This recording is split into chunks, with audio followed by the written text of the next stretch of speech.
Assalamualaikum warahmatullahi wabarakatuh. Waalaikumsalam warahmatullahi wabarakatuh.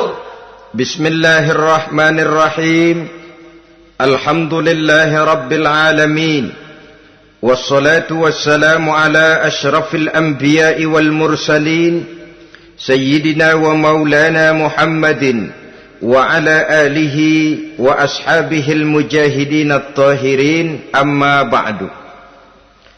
Saudara-saudara kaum muslimin rahimakumullah, agama mengajarkan bahwa di dalam melaksanakan segala macam pekerjaan hendaklah dilaksanakan dengan penuh hati-hati dan perhitungan. Dikatakan dalam pepatah, fit ta'annis salamah wa fil ajalatin nadamah. Di dalam keberhati-hatian itu ada keselamatan, dan di dalam sikap tergesa-gesa, di dalam sikap terburu-buru biasanya mengandung penyesalan. Tetapi ada 5 perkara yang malah memang harus dikerjakan secara buru-buru. Apa yang 5 perkara itu? Pertama, mengubur jenazah. Tidak baik kalau jenazah itu disemayamkan sampai 2-3 hari di rumah. Dan yang lebih baik mengubur jenazah itu adalah di tempat di mana dia meninggal. Contohnya adalah baginda Nabi. Beliau kelahiran Mekah. Beliau wafat di Madinah. Maka di Madinah itulah beliau dimakamkan, dan bukan di kota Mekah. Karena prinsipnya agama menginginkan kemudahan dan tidak menginginkan kesukaran. Hal kedua yang harus dikerjakan dengan segera ialah mengawinkan anak perempuan. Apabila kita mempunyai anak perempuan, sudah sampai usianya untuk memasuki ambang pintu pernikahan, dan dia sudah minta untuk dinikahkan, maka segeralah orang tua menikahkannya atau mengawinkannya. Sebab biasanya anak perempuan, apalagi di zaman sekarang, kalau tidak segera dikawinkan oleh orang tuanya, dikhawatirkan dia akan kawin sendiri. Dan itu tentu akhirnya akan merepotkan kedua orang tuanya. Hal ketiga yang harus dikerjakan dengan segera dan buru-buru ialah membayar hutang. Apabila kita sudah berhutang kepada seseorang dan sudah ada uang untuk membayarnya, bersegeralah untuk membayar. Sebab kalau ditunda besok, lusa atau hari minggu depan, dikhawatirkan uangnya akan terpakai untuk kepentingan-kepentingan yang lain, dan hutang akan tetap tinggal hutang, tidak pernah terbayar adanya. Hal keempat yang harus disegerakan ialah menghidangkan makanan untuk orang musafir yang kebetulan menjadi tamu di rumah kita. Dan hal yang kelima yang harus dilakukan dengan buru-buru, dengan segera, bertaubat apabila mengerjakan perbuatan dosa. Hal kelima inilah yang akan kita bicarakan pada pertemuan kita kali ini, yaitu tentang taubat kepada Allah Subhanahu wa ta'ala. Taubat berasal dari kata-kata taba yatubu, yang isim masdarnya adalah taubatan. Artinya sama dengan roja'a yarji'u, ada ya'udu, pulang atau kembali. Bertobat maksudnya kembali dari yang dilarang oleh Allah. Kalau dalam perjalanan hidup ini kita suka menerjang larangan-larangan Allah, melaksanakan apa-apa yang dilarang olehnya, maka taubat artinya meninggalkan larangan-larangan itu dan kembali kepada apa yang diperintah oleh Allah Subhanahu wa ta'ala. Kenapa taubat ini harus disegerakan? Karena makhluk bernama manusia ini sulit melepaskan diri dari dosa dan salah. Nabi bersabda, kullu bani Adam khatta'un wa khairul khatta'ina tawwabun. Setiap anak Adam, yakni setiap manusia, pasti mempunyai dosa dan kesalahan. Dan sebaik-baik orang yang mempunyai dosa dan kesalahan ialah orang yang segera bertaubat. Dengan kata lain, orang yang baik sesungguhnya bukanlah orang yang tidak punya salah, karena tidak ada orangnya yang tidak punya salah.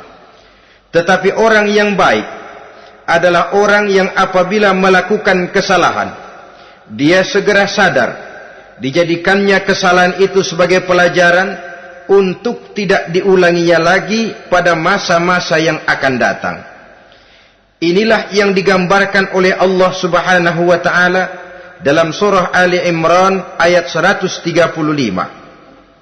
Walladzina iza fa'alu fahishatan, dan orang-orang yang apabila mereka terjatuh ke dalam perbuatan dosa, au zalamu anfusahum, atau berbuat zalim kepada diri mereka sendiri, dzakarullaha fastaghfaru lidzunubihim, mereka segera ingat kepada Allah dan memohon ampun terhadap dosa yang pernah mereka kerjakan. Saudara-saudara kaum muslimin rahimakumullah, sejak awalnya iblis memang sudah memproklamirkan diri di hadapan Allah Subhanahu wa taala. Apa kata iblis? Ya Rabbi wa izzatika la azalu aghwi bani adama ma damat arwahuhum fi ajsadihim. Ya Allah, demi kemuliaan-Mu saya bersumpah, kata iblis, saya akan selalu memperdayakan anak-anak Adam. Saya akan selalu menggoda manusia selama ruh mereka masih ada di dalam jasad mereka. Jadi selama ruh masih ada di dalam jasad, selama itulah iblis akan selalu berusaha menggelincirkan manusia untuk jatuh ke tempat-tempat salah dan ke tempat-tempat dosa. Tetapi kemudian Allah juga memberikan jaminan. Allah menjawab proklamasi iblis ini, wa izzati wa jalali ya mal'un la azalu aghfiru lahum mastaghfaru. Demi kehormatanku, demi kemuliaanku, hai mal'un, hai yang terkutuk, hai iblis, kalaupun engkau selalu memperdayakan manusia, kalaupun engkau selalu menipu dan menggoda mereka sepanjang ruh mereka masih ada di dalam jasad, aku akan senantiasa memberikan ampun kepada mereka sepanjang mereka memohonkan ampun kepadaku.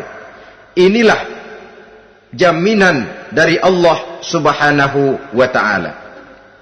Saudara-saudara kaum muslimin rahimakumullah, oleh karenanya apabila kita berbicara tentang taubat, artinya kita berbicara tentang tingkah laku kita dalam kehidupan sehari-hari.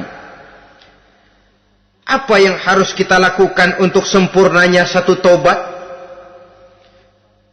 Pertama, menyesal terhadap dosa yang pernah kita lakukan. Kadang-kadang ada juga orang bertaubat, tapi bukan nyesal terhadap dosa yang dia kerjakan, malah puas katanya. Dia ngomong sama teman-temannya, saya dulu zaman muda sudah kenyang judi, kenyang zina, kenyang mabuk-mabukan, sudah puas. Sekarang tinggal benernya saja, saya sudah taubat. Taubatnya sih bagus, tapi puasnya itu yang jelek. Kenapa harus dikatakan puas? Bukan puas, menyesal. Menyesal saya dulu. Kenapa hanyut terjebak dosa? Kenapa tenggelam di meja judi? Kenapa tenggelam di minum-minuman keras? Kenapa hanyut kepada perbuatan munkar dan maksiat? Saya menyesal sekali. Menyesal diperintah dan bukan malah puas. Dari rasa menyesal ini nanti timbul hal yang kedua, yaitu berniat tidak akan mengulangi lagi perbuatan dosa. Kalau menyesal tapi masih diulangi lagi, itu belum taubat yang sebenarnya. Saya kapok, menyesal, tidak mau minum minuman keras lagi. Besok tidak ada minuman keras, malah pusing, nyari kesana kemari. Itu belum taubat yang sebenarnya. Jadi setelah menyesal, berniat tidak akan mengulangi lagi perbuatan dosa itu. Kalau menyesal tapi masih diulanginya lagi, itu sama saja dengan main-main. Saudara-saudara kaum muslimin rahimakumullah, Barangkali itu yang orang namakan dengan taubat sambal namanya. Kita kalau makan nasi pakai sambal, pedesnya bukan main, repot, marah, ngomel. Gila, sambal pedes bukan main, taubat sama sambal. Taubat sama sambal katanya. Tapi 2-3 hari kemudian dia makan lagi, nggak ada sambal, nyari. Kemarin sudah taubat, 2 hari kemudian malah nyari. Ini bukan taubat yang sebenarnya. Penyesalannya tidak diiringi dengan berniat untuk tidak mengulangi perbuatan dosa itu selama-lamanya. Saudara hadirin, kita sudah taubat, tidak mau lagi minum minuman keras. Datang teman, minum ya? Nggak mau. Kenapa? Saya sudah taubat. Yang benar, benar. Kalau dibayarin, tahu dah. Jadi rupanya taubatnya itu cuma karena nggak ada yang bayarin. Begitu datang yang bayarin, berangkat lagi. Itu belum lagi merupakan taubat yang sebenarnya. Begitu juga kita taubat dari meja judi. Pada waktu sudah buras, bangkrut, habis-habisan, mungkin menyesal, mungkin bertobat. Inilah akibatnya judi, rumah tangga berantakan, harta buras, anak terlantar, uang tidak ada. Tobat, saya tidak mau lagi-lagi tenggelam di meja judi. Pada saat kondisinya bangkrut, itu yang diucapkan. Tapi 2-3 hari, 4-3 minggu, 1 bulan kemudian rezekinya banyak, makmur lagi, usahanya maju lagi, lupa lagi dia kepada ucapan sebelumnya, akhirnya sedikit demi sedikit tenggelam kembali di meja judi. Ini pun belum merupakan taubat yang sebenarnya. Jadi untuk sempurnanya taubat, yang pertama menyesal terhadap dosa yang telah dilakukan, yang kedua berjanji tidak akan mengulangi lagi, kemudian yang ketiga meninggalkan perbuatan jahat itu untuk selama-lamanya. Dengan kata lain, kalau memang taubat tidak mau minum lagi, talak 3 itu minuman keras. Kalau memang niat tidak akan berjudi lagi, talak 3 itu segala macam bentuk perjudian, meninggalkan perbuatan jahat. Yang keempat, menunaikan semua fardu dan kewajiban. Sebab barangkali pada saat kita tenggelam dalam dosa, perintah-perintah Allah, jangankan yang sunnah, yang wajib saja sering kita lalaikan. Maka apabila diri telah berniat melaksanakan taubat, maka tunaikan semua kewajiban yang disyariatkan oleh agama kepada kita. Yang kelima, meminta halal kepada para lawannya dengan termasuk mengembalikan hak milik orang lain. Ini kalau menyangkut hukukul adamiyin atau hak-hak manusia. Jadi kalau kita berdosa kepada sesama manusia, Allah belum akan menerima taubat kita kalau kita belum minta maaf kepada yang bersangkutan. Adapun kalau kita sudah minta maaf tapi yang bersangkutan tidak mau memberikan maaf, itu urusan dia kepada Allah. Urusan kita adalah meminta maaf kepada yang bersangkutan. Hal yang keenam, mendidik atau melatih diri untuk bertaat kepada Allah. Sebagaimana kita dulunya telah melatih diri, memperturutkan diri untuk berbuat durhaka. Lalu memperbaiki yang dimakan dan yang diminum. Itu juga merupakan ciri dari orang-orang yang melaksanakan taubat kepada Allah Subhanahu wa ta'ala. Kemudian apalagi memperbanyak istighfar di dalam kehidupan. Disabdakan oleh Nabi, inna likulli da'in dawa'un wa dawa'u zunubi al-istighfar. Sesungguhnya segala macam penyakit tentu ada obatnya, dan obat dari segala macam dosa adalah istighfar. Saudara-saudara kaum muslimin rahimakumullah. Jadi kalau yang terdahulu merupakan perbuatan-perbuatan konkret, maka yang terakhir ini taubat dalam bentuk ucapan berupa memperbanyak istighfar, memohonkan ampun kepada Allah Subhanahu wa ta'ala. Mari kita lihat dalam teladan hidup kita, manusia yang hatinya paling bersih tidak lain adalah Rasulullah sallallahu alaihi wasallam. Beliau sudah mendapat jaminan ampun dari seluruh dosa. Liyaghfira lakallahu ma taqaddama min zambika wa ma ta'akhkhar, kata Allah. Muhammad, dosamu yang dahulu, dosamu yang sekarang, dosamu yang akan datang jikalau memang ada, seluruhnya sudah mendapat jaminan ampun dari Allah. Tetapi coba lihat dari sejarah perjalanan hidup yang mulia ini. Sungguh pun beliau sudah nyata-nyata mendapat jaminan ampun dari Allah. Beliau mengatakan, ayyuhan nas, tubu ilallah, fa inni atubu fil yaumi mi'ata marrah. Wahai manusia, bertaubatlah kepada Allah. Maka sesungguhnya saya, kata beliau, dalam satu hari bertaubat 100 kali kepada Allah. Dalam riwayat yang lain, sab'ina marrah, 70 kali beliau mengucapkan istighfar minimalnya dalam sehari semalam.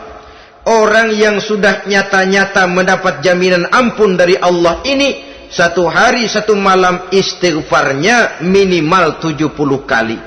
Apatah lagi kita yang nyata-nyata belum mendapat jaminan ampun dari Allah.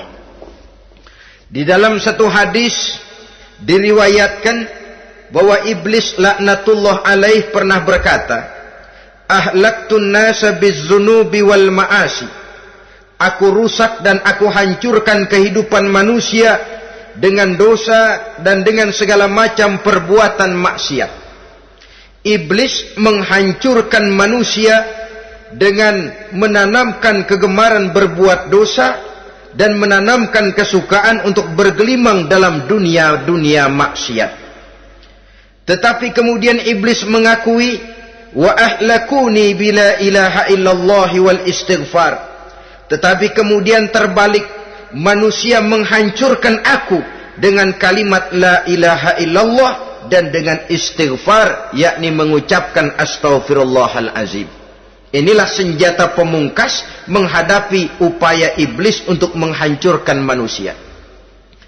Kalau iblis menghancurkan manusia dengan perbuatan dosa, dengan menenggelamkan manusia ke dalam perbuatan-perbuatan maksiat, hendaknya kita sadar. Pada saat kita terdorong untuk melakukan perbuatan dosa, kita lalu sadar inilah perangkap iblis untuk membinasakan saya. Pada saat kita terjebak ke dalam perbuatan maksiat dan munkarat, ingatlah baik-baik, inilah perangkap iblis untuk merusak dan membinasakan saya. Maka hancurkan perangkap iblis, hancurkan tipu daya dan usaha iblis itu dengan apa? Dengan kalimat la ilaha illallah dan dengan memperbanyak istighfar. Falamma ra'aitu dzalik, ketika aku lihat hal itu, kata iblis, mereka hancurkan kita dengan dosa dan maksiat, dan kita hancurkan mereka dengan la ilaha illallah dan istighfar. Diamkah iblis? Puaskah iblis? Ternyata tidak. Apabila aku lihat usaha manusia itu, ahlaktuhum bil huda, ahlaktuhum bil hawa, wahum yahsabuna annahum muhtadun. Apabila mereka hancurkan aku dengan la ilaha illallah dan istighfar, maka aku kembali menghancurkan mereka dengan mempergunakan hawa nafsu, sehingga mereka menyangka bahwa mereka adalah orang-orang yang mendapat petunjuk. Ditanamkan dalam diri kita perasaan bahwa kitalah orang yang paling benar. Itu pun tipu daya iblis. Maka orang pintar itu baik, tapi merasa pintar itu jelek. Orang benar itu bagus, tapi merasa benar itu tidak baik. Karena biasanya orang kalau sudah merasa benar, lalu cenderung untuk menganggap orang lain tidak benar. Kalau sudah begitu, dia akan mengklaim diri, sayalah orang yang paling benar, yang lain tidak benar semuanya. Itu termasuk perangkap iblis juga. Setelah kita gempur mereka dengan kalimat tahlil dan dengan kalimat istighfar. Saudara-saudara kaum muslimin rahimakumullah, Allah Maha Pengasih dan Maha Penyayang. Ia akan mengampunkan perbuatan yang bersifat salah dari manusia. Hanya manusia saja yang kadang-kadang bodoh, tidak mau mengampuni dan memaafkan dirinya sendiri, dengan membiarkan dirinya terseret berlarut-larut dalam dosa tanpa keinginan untuk bertaubat. Sepanjang nafas belum sampai di tenggorokan, sepanjang matahari masih terbit di sebelah timur dan terbenam di sebelah barat, sepanjang itu Allah masih akan menerima taubat seorang hamba. Innallaha yaqbalu taubatal abdi ma lam yugharghir. Allah akan senantiasa menerima taubat seorang hamba sebelum nafasnya sampai di tenggorokan. Apabila nafas sudah sampai di tenggorokan, maka taubat sudah terlambat adanya. Lalu yang konkret di dalam kehidupan ini, apa ciri-ciri dari orang yang melaksanakan taubat itu? Seorang ahli hikmah berkata, pertama, orang yang taubat itu kelihatan bahwa dalam kehidupan ini dia mampu menjaga lidahnya dari ucapan yang berlebih-lebihan, dari ucapan yang tidak ada manfaatnya, dari ucapan yang mengandung dosa, namimah, mengadu domba, dan ucapan-ucapan yang merugikan orang lain. Orang yang taubat kelihatan dari lidahnya. Ini yang konkret. Yang kedua, orang yang taubat itu cirinya tidak ada lagi rasa dengki di hatinya, tidak ada keinginan untuk membenci dan memusuhi orang lain. Kenapa? Dia sudah sibuk memikirkan kekurangan dirinya sendiri, sehingga tidak ada waktu lagi untuk mengorek-ngorek, mencari-cari aib dan kekurangan pada diri orang lain. Ini makna ucapan Nabi, tuba liman syaghalahu aibuhu an uyubin nas. Beruntunglah orang yang kekurangan pada dirinya menyebabkan dia cukup sibuk sehingga tidak sempat mencari-cari dan mengorek-ngorek aib dan kekurangan orang lain.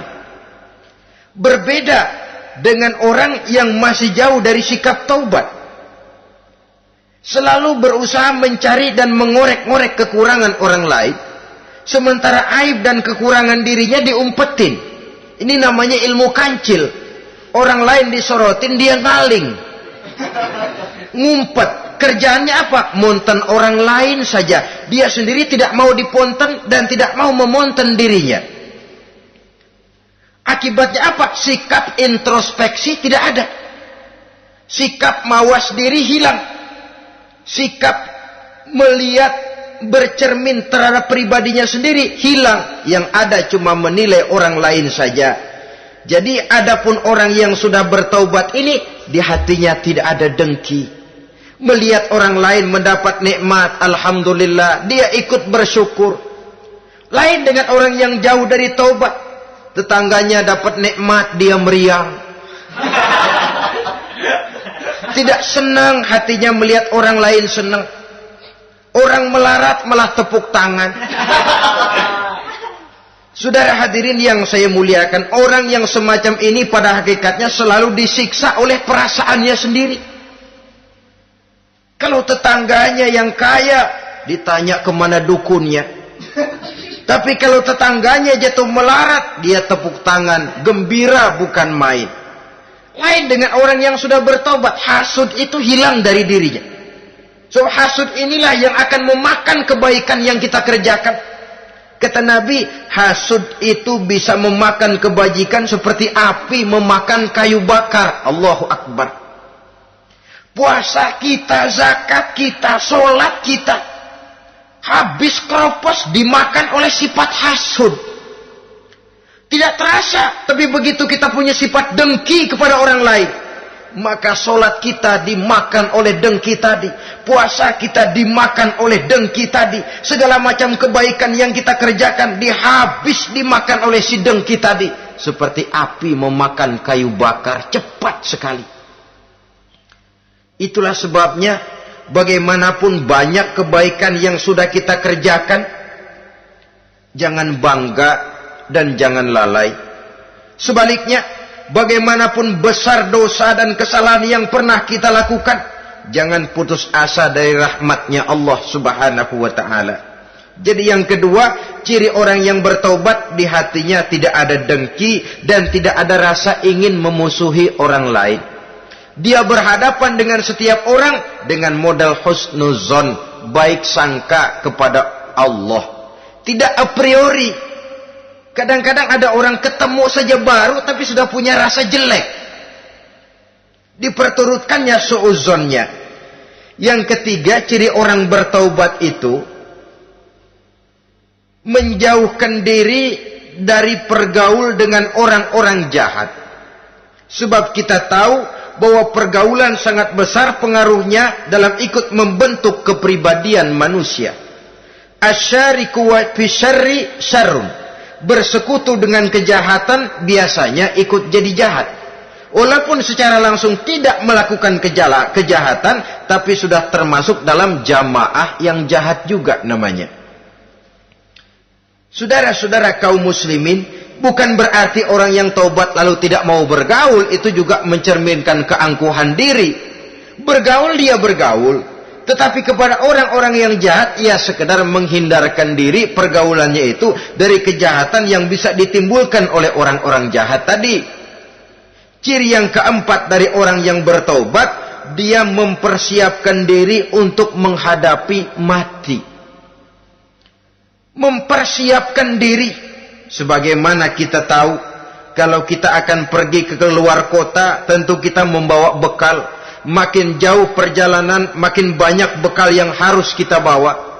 Hidup ini adalah perjalanan panjang yang kita juga memerlukan bekal dalam kehidupan.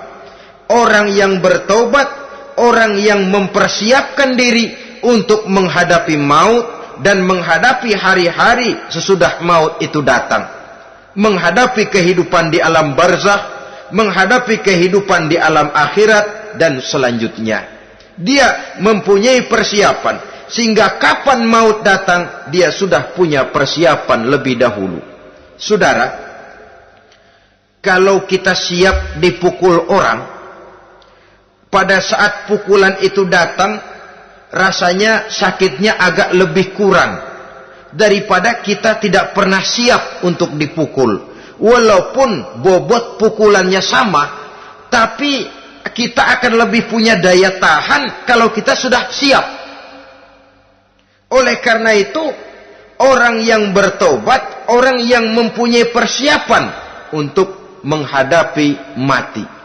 Tidak hanya untuk menghadapi mati, tapi juga menghadapi hidup di seberang kematian nanti. Maka karenanya, dia sibuk dengan dunianya, tapi juga dia lebih sibuk dengan akhiratnya. Dia tenggelam dalam berbagai macam kesibukan dunia, lain saat dia memfanakan diri untuk membekali diri menghadapi kehidupan sesudah hidup yang sekarang ini. Ciri-ciri ini tentu akan kelihatan dari gerak hidup seseorang. Saudara-saudara kaum muslimin rahimakumullah. Jadi dengan kata lain, kalau kita kembali kepada surah Ali Imran ayat 135 tadi, apabila dalam kehidupan terjebak kita kepada perbuatan dosa atau zalim kepada diri sendiri, zakarullah, segeralah mengingat Allah, fastaghfaru li dzunubihim, dan segera memperbanyak istighfar, memohon ampun kepada Allah Subhanahu wa taala, sebab dosa dalam Islam hanya bisa ditebus dengan taubat. Bukan dengan uang, bukan dengan beras, bukan juga dengan piagam. Dosa dalam Islam hanya bisa ditebus dengan melaksanakan taubat kepada Allah. Dan untuk bertaubat tidak usah ngulur waktu. Besok saja, bulan depan saja, tahun depan saja, nanti saja kalau sudah agak sedikit tua. Ibarat diri kita ini kaca, kata Imam Ghazali, maka dosa adalah debu. Apabila kaca kena debu, sedikit nempel debu, lalu dilap, sedikit nempel debu, terus dilap lagi, insya Allah kaca akan tetap bersih. Tapi kalau kita menunggu debu sampai banyak, apalagi sampai berurat, berkarat, nanti akan sulit membersihkannya. Demikian hati manusia itu. Kalau sudah dihinggapi oleh dosa, ditumpuknya lagi, berkarat dosa dalam hati, biasanya berat untuk melaksanakan taubat. untuk lebih meningkatkan pengertian kita tentang ciri dari orang-orang yang bertaubat, mari kita ikuti sebuah dialog yang pernah terjadi antara Rasul dengan para sahabat. Satu hari ketika sedang berkumpul dengan para sahabat, baginda Rasul bertanya, "Atadruna manit taib?" Saudara-saudara, tahu enggak saudara-saudara, siapa sebenarnya orang-orang yang bertaubat itu? Macam-macamlah jawaban para sahabat, tapi yang jelas akhirnya mereka berkata, Allahu wa rasuluhu a'lam. Allah dan Rasulnya yang lebih tahu siapa sebenarnya orang yang bertaubat itu. Atas jawaban ini, baginda Rasul lalu menegaskan, pertama, man taba wa lam yata'allamil ilma falaysa bitaibin. Siapa orang yang mengaku bertaubat kepada Allah, lalu dia tidak mau mencari ilmu, tidak mau belajar, falaysa bitaibin, maka dia belum termasuk orang yang bertaubat.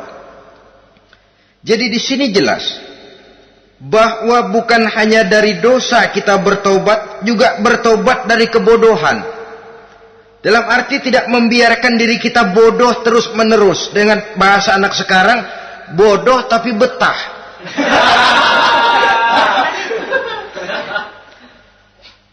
Orang yang mengaku bertaubat tapi tidak menggali ilmu, tidak mau belajar, tidak mau mencari ilmu, tidak hadir di mana majelis taklim, belum dianggap taubat yang sebenarnya.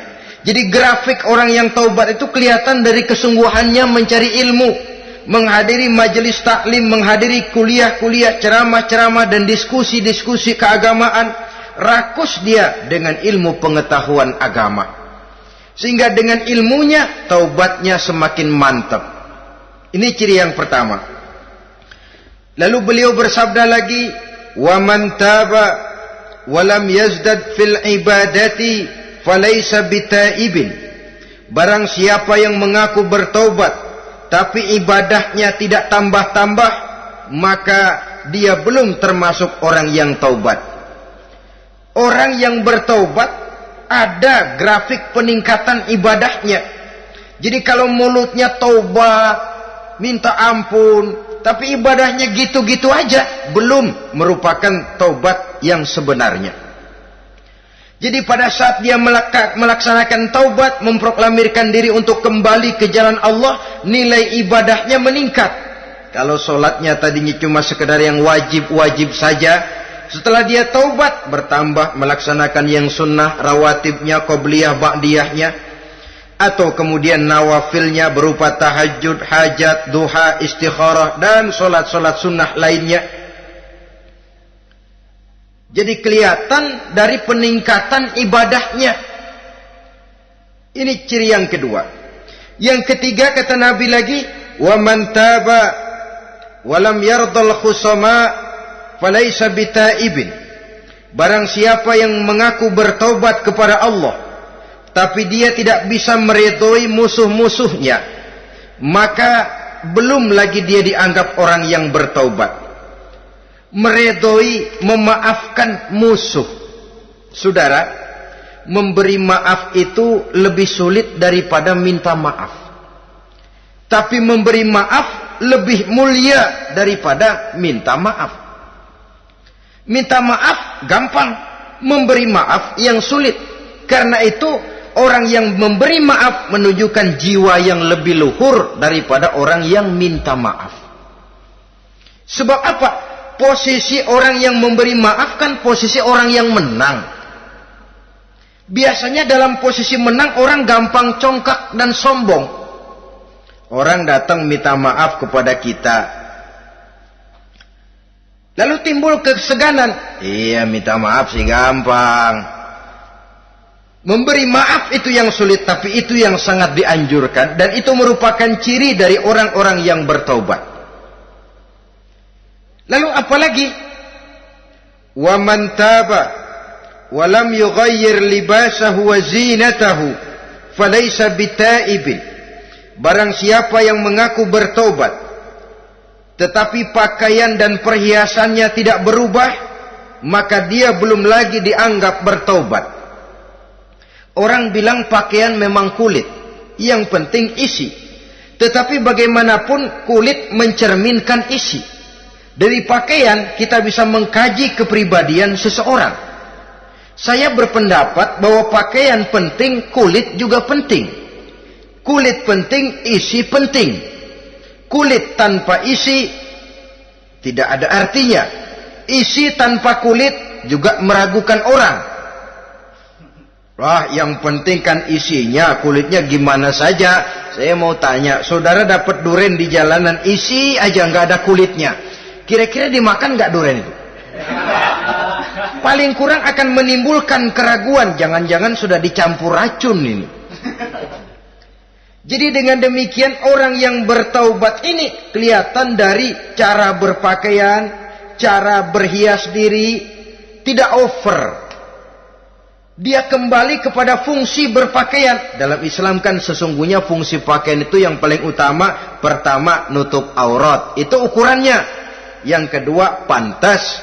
Yang ketiga, baru soal mode. Di zaman kita sekarang terbalik. Mode nomor 1, pantas belakangan, nutup aurat apa tidak nomor 16.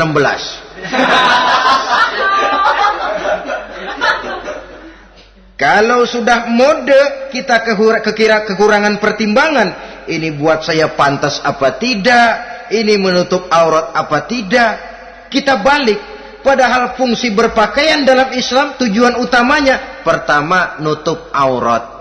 Biar modenya mutaakhir, ciptaan Pierre Cardin sekalipun, kalau memang tidak nutup aurat, ya hukumnya masih belum berpakaian. Atau juga ukuran yang kedua, pantas. Yang orang lain pantas kita pakai, belum tentu kita pantas. Kita kadang-kadang kehilangan pertimbangan. Lihat iklan bintang film memakai pakaian yang begini bagus, lalu kita pakai saja. Ya tentu namanya bintang film. Kadang-kadang pakaian untuk show dipakai buat kondangan. Akhirnya habis sekampung orang nonton dia. Ya nggak pantas toh, nggak wajar. Saudara hadirin yang saya muliakan, orang yang bertobat kelihatan dari pakaian dan perhiasannya. Kalau sudah memakai perhiasan, ya sekedarnya saja. Tidak lalu dengan niat supaya orang tonton, supaya orang lihat, supaya orang tahu dia kaya, supaya timbul decak kagum, asal dia lihat orang lalu wah. Kalau sudah diwahi lalu senang. Saudara hadirin yang saya muliakan, kemudian kata Nabi lagi, wa man taba wa lam yubaddil ashabahu falaysa bitaibin. Siapa yang mengaku bertaubat tapi pergaulannya dari itu ke itu saja, seperti itu juga, tidak mengalami perubahan, maka dia belum lagi dianggap bertaubat. Kalau taubat kita dari judi, jangan bergaul lagi dengan penjudi. Dalam arti jangan berkumpul di majelis judi. Ah, saya sih udah tobat nggak main judi, tapi ngumpulnya di situ terus. Ya bagaimana? Pada akhirnya toh akan terseret juga.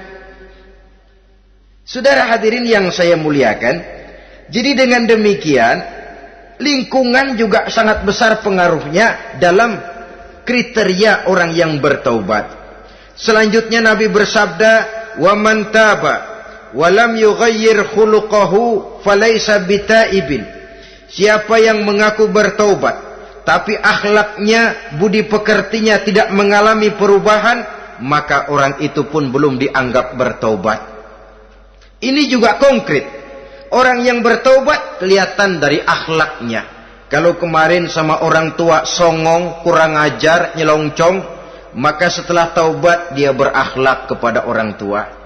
Kalau kemarin kepada anak muda menindas, tidak senang kepada anak muda yang maju, setelah dia taubat dia bisa menyayangi kepada anak-anak muda. Akhlak ini lain dengan adat, istiadat. Adat biasanya hanya memandang yang lahir, sedangkan akhlak zahir batin dipandang. Contoh, seorang anak muda kalau lewat di depan orang tua membungkukkan badan, menurut adat dia sudah sopan. Tapi menurut akhlak belum tentu berakhlak. Tergantung kepada niatnya apa membungkukin badan. Permisi apa ngina. Kan mungkin saja orang membungkukan badan lewat di depan aki-aki karena menghina. Sebab aki-aki itu badannya udah bungkuk.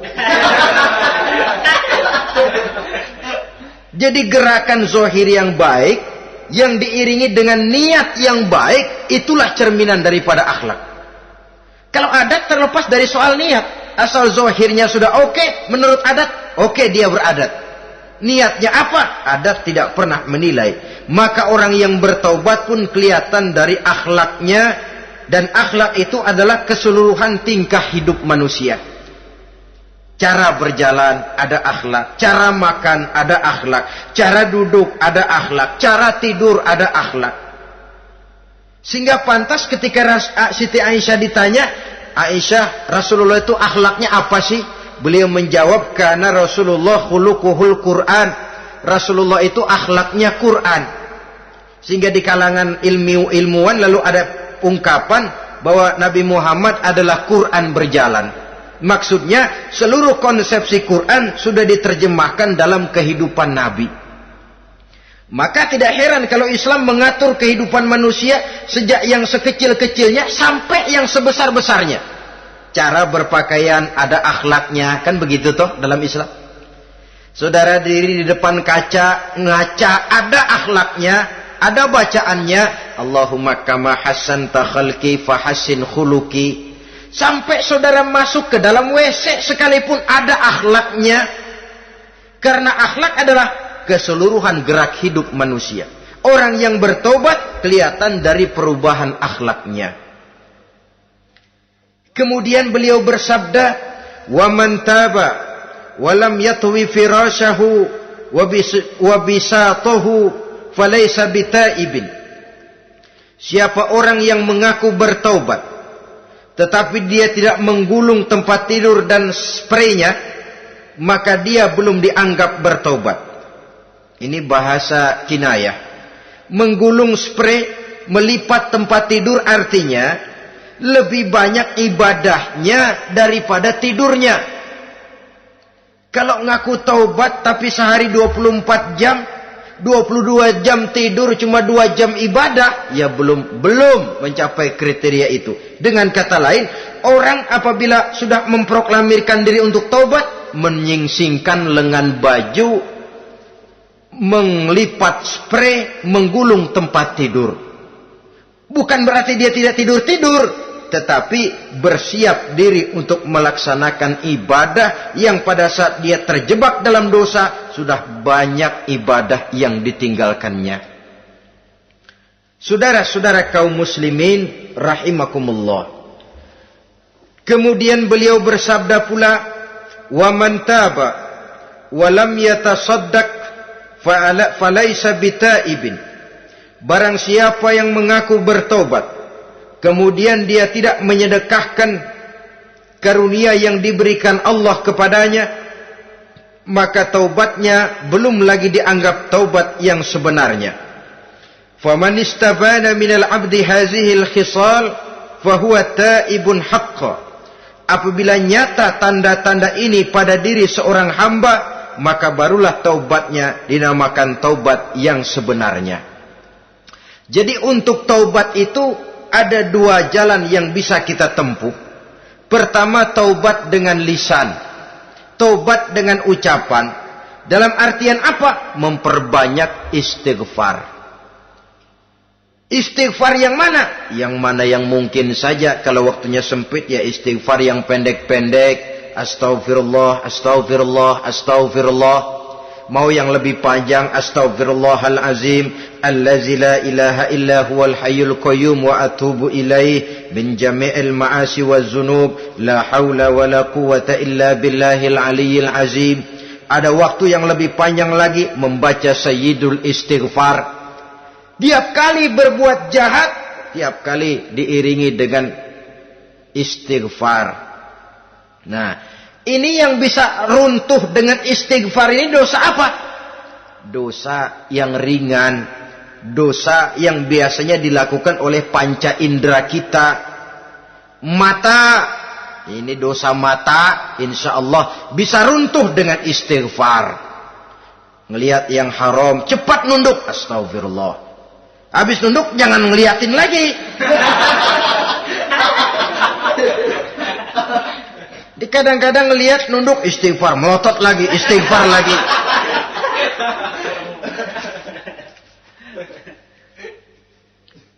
Saudara hadirin yang saya muliakan, kata Imam Ali, nazratul ula laka wasaniyatu alaika. Ini dalam menjaga mata. Pandangan pertama rezekimu kelihatan, namanya kelihatan kan rezeki. Pandangan pertama rezekimu, ulangannya dosamu. Ulangannya ini yang bisa membawa dosa. Dosa karena lidah, mengucapkan kata-kata yang menyakitkan orang. Dengan istighfar, insya Allah runtuh. Adapun dosa-dosa besar lainnya, tentu harus dengan perbuatan. Tidak cukup dengan sekedar istighfar saja. Perbuatannya apa? Itulah seperti yang sudah saya sampaikan pada ciri-ciri orang yang bertaubat tadi. Oleh karenanya, beruntunglah kita masih diberikan umur oleh Allah.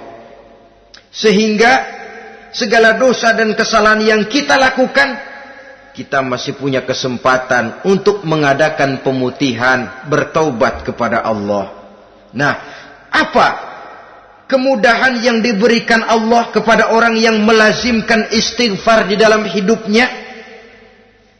Pertama, kata Nabi, man lazimal istighfar, siapa orang yang melazimkan, membiasakan diri istighfar, diberikan keistimewaan oleh Allah. Pertama, ja'alallahu lahu min kulli dhiqin makhraja. Allah akan memberikan jalan keluar untuknya dari segala macam kesulitan. Hidup ini kan problem. Makin tinggi status sosial, makin banyak urusan. Urusan akan selesai apabila hidup di dunia selesai. Kita menyangka orang lain lebih enak dari kita, padahal tiap orang punya urusan. Yang namanya enak barangkali persis seperti pelangi biang lala itu. Tidak pernah di atas kepala kita, di atas kepala orang lain saja. Begitu kita memandang keenakan dalam hidup ini. Petani bilang pedagang enak, pedagang bilang petani enak. Tapi begitulah keenakan itu. Orang yang melazimkan istighfar, dia akan diberikan jalan keluar dari segala macam kesulitan. Menurut perhitungan otak, deadlock, buntu, tidak sanggup lagi, entah bisa terwujud dan terlaksana. Allah memberikan jalan keluar dari segala kesulitan. Saudara, kalau Allah sudah memberikan jalan keluar dari kesulitan, siapa lagi yang bisa bikin sulit kita? Kalau Allah yang memberikan jalan keluar, everything is running well katanya. Semua urusan bisa jalan dengan lancar. Tapi tanpa istighfar, jauh kita dari Allah. Jalan yang sudah lapang pun bisa jadi sempit. Urusan yang sudah nyata akan selesai pun bisa jadi injelimet. Dan jalan yang tadinya tidak berliku-liku pun bisa berliku-liku. Ini faktor yang di luar perhitungan matematis.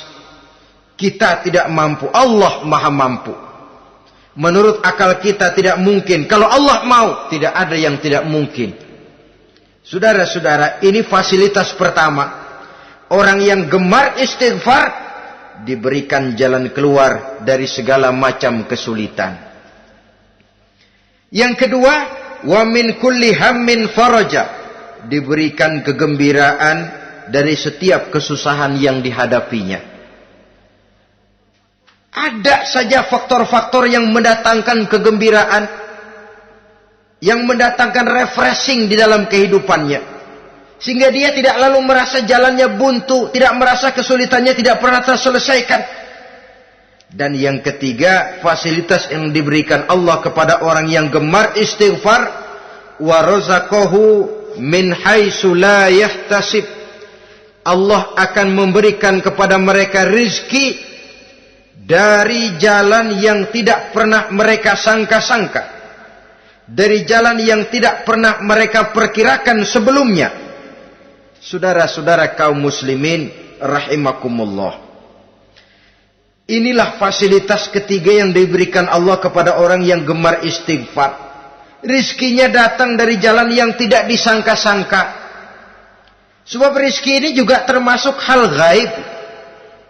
Dan jangan lupa, ar-rizku bimakna al-ata hissiyan kana au ma'nawiyan. Rizki adalah pemberian baik yang konkret maupun yang abstrak. Kita sering membatasi pengertian rezeki, maka rezeki kita jadi sering terbatas. Menurut kita kan yang namanya rezeki cuma duit saja. Kalau bukan duit bukan rezeki. Padahal semua karunia Allah itu rezeki. Umur rezeki, istri rezeki, anak rezeki, pangkat dan jabatan rezeki, termasuk duit juga rezeki. Tapi dalam kebiasaan kita rezeki cuma duit. Begitu duit seret, kita anggap rezeki macet.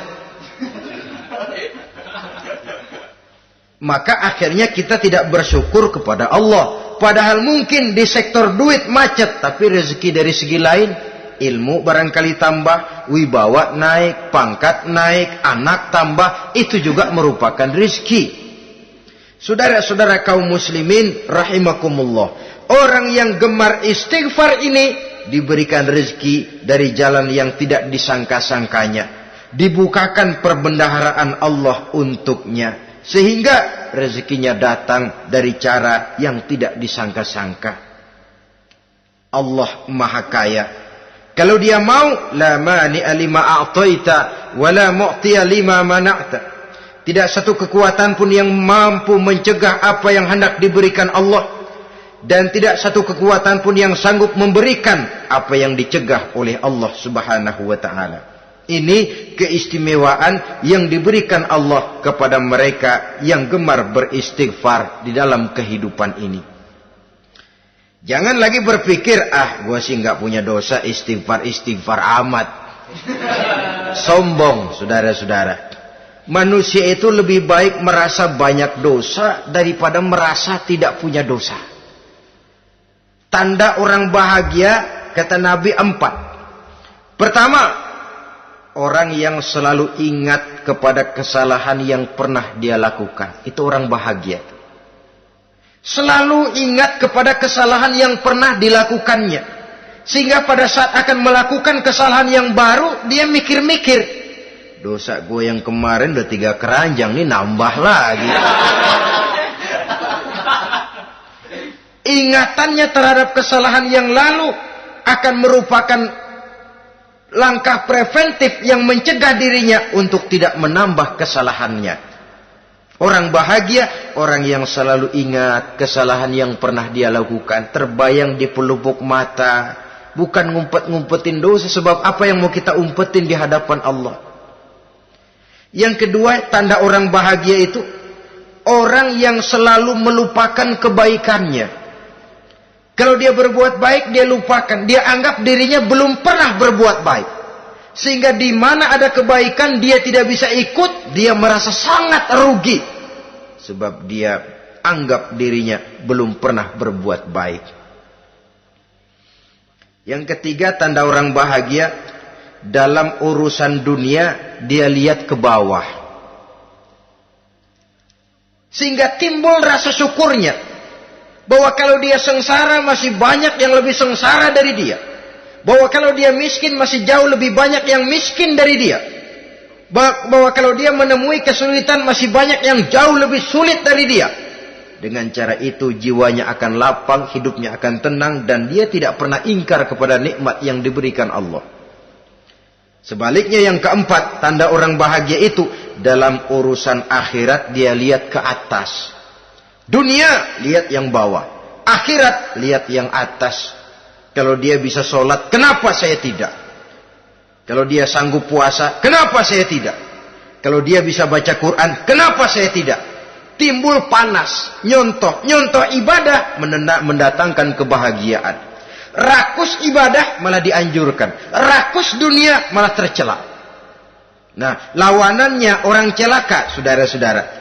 Orang celaka juga tandanya 4 lawanan yang tadi itu. Pertama, orang yang selalu melupakan kesalahannya. Kalau berbuat dosa lupa, sok bersih. Alah, dosa gue mah dikit. Saudara hadirin yang saya muliakan, orang yang selalu melupakan kesalahan, menganggap dirinya bersih, akhirnya kalau ingin berbuat dosa nggak dimikir-mikir. Tidak ada lagi yang ditimbang-timbang. Selanjutnya, yang kedua, orang celaka itu orang yang selalu mengingat kebaikannya.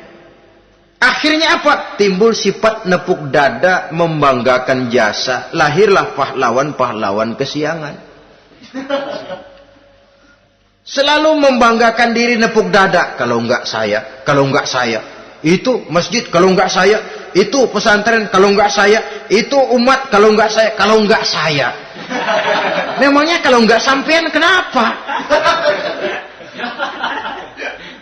Orang yang celaka adalah orang yang selalu menghitung-hitung kebaikan yang pernah dikerjakannya.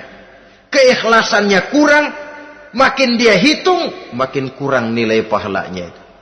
Makanya kalau berbuat baik, ya anggap saja buang sampah, gak usah ditengok-tengok, gak usah diingat-ingat, dan gak usah mengharap orang yang kita tempat berbuat baik akan membalas kebaikan. Saudara hadirin yang saya muliakan, yang ketiga, tanda orang celaka dalam urusan dunia, ngelihatnya ke atas. Panasnya timbul. Syirik dan dengkinya naik. Rakusnya jadi.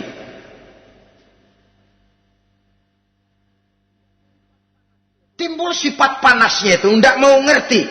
Kalau tetangga saya bisa beli kulkas, kenapa saya tidak? Kalau tetangga saya bisa beli motor, kenapa saya tidak? Kalau tetangga saya bisa beli mobil, kenapa saya tidak? Gaji nggak cukup, tuyul piara.